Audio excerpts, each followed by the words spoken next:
Good evening. Boarded up and abandoned, KENS 5 has discovered houses meant for low-income families left forsaken. Government housing that's costing taxpayers real money.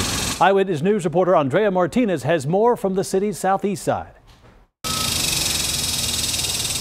They're boarded up, forgotten, and often vandalized. The San Antonio Housing Authority-run homes are supposed to be available for purchase for qualifying low-income families. Instead, people in the neighborhood say they're simply taking up space. The houses have been vandalized from the inside. The copper has been stripped, the air conditioning system's taken. Greg Pape has been a property manager and landlord in the area for more than 2 decades. Some, if not all, these houses were occupied for perhaps a couple or so years after they were built, but then they went vacant and have stayed vacant for, it seems like, close to 17 years. Saha confirmed this house on J Street has been vacant since 1998, and this one down the road since 1995. Because they're Saha owned, the homes are exempt from taxes, meaning they aren't contributing to the district's schools or hospitals. The houses continue to deteriorate slowly.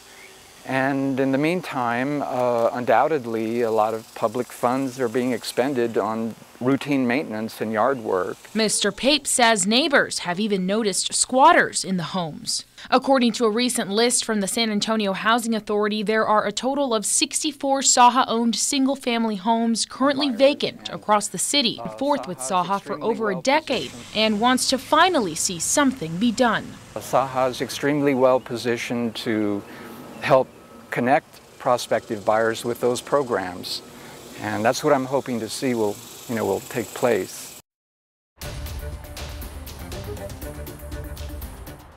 And of course, we've reached out to Saha to find out why these homes have been vacant. We're still waiting to hear back. For now, reporting live on the east side, Andrea Martinez, KENS 5, Eyewitness News.